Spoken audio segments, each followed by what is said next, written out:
నువ్వు చెప్పేది చెప్పు.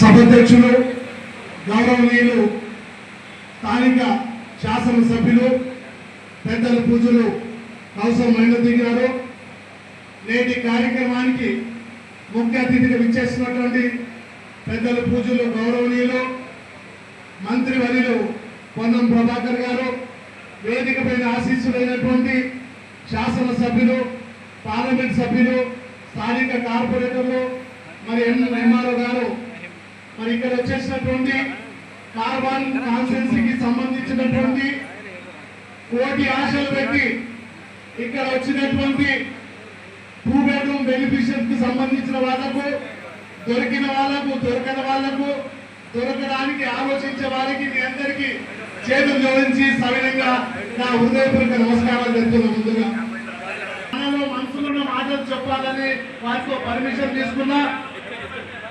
సార్, మా నియోజకవర్గంలో డబుల్ బెడ్రూమ్ యొక్క ఆవశ్యకత చాలా ఉంది. దాదాపు కార్వాన్లో అప్లై చేసిన వాళ్ళు 2840 మంది అప్లికేషన్ ఇవ్వడం జరిగింది. మరి దాంట్లో ఈరోజు 175, 176 మనం ఇవ్వడం జరుగుతుంది. అది కూడా కార్వాన్ టోటల్ నియోజకవర్గంలో రాష్ట్ర ప్రభుత్వం తరఫు నుండి మనం అన్నాము నియోజకవర్గానికి 3500 ఇండ్లు ఇస్తామని ఆ రోజు మన ప్రభుత్వం చెప్పడం జరిగింది.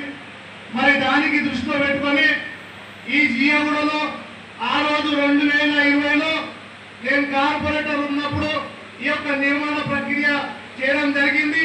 మరి దాంట్లో 600 చిల్లరగా మేము అక్కడ ఉన్నటువంటి ఇన్స్టిట్యూట్ వాళ్ళకు ఇవ్వడం జరిగింది. రిమైనింగ్ దాదాపు ఇవ్వడానికి దాదాపు 8-9 సంవత్సరాలు పట్టింది. ఏది ఏమైనా ఆచమైనా ఈరోజు మనము 175 ఎక్కున్నారు కాబట్టి అక్కడ ల్యాండ్ ఉన్నది. ఆ రోజు 1850కి ప్రపోజల్ ఇచ్చినాం సార్. మరి మీరు అక్కడ ల్యాండ్ కు దృష్టిలో పెట్టుకొని కనీసం మిగతా వాళ్ళు చాలా మంది ఆశించే వాళ్ళు ఇక్కడ కూర్చున్నారు. 170 కాదు సార్, 2000 నుండి 3000 మంది అప్లికేషన్ కార్బన్ నియోజకవర్గంలో ఉన్నది. ఎమ్మెల్యే గారు కూడా తెలుసు. ఈ సభ ద్వారా మీ అందరి ద్వారా మంత్రి వాళ్ళకు చేతులు జోడించి సవినయంగా మనవి చేస్తున్నా. మిగతా ఎవరైతే బెనిఫిషియర్లు ఉన్నారో వారికి ఏ విధంగా అకామిడేట్ చేసి వారికి న్యాయం చేయాలని సవినయంగా మనవి చేస్తూ తెలియజేస్తున్నా. Thank you.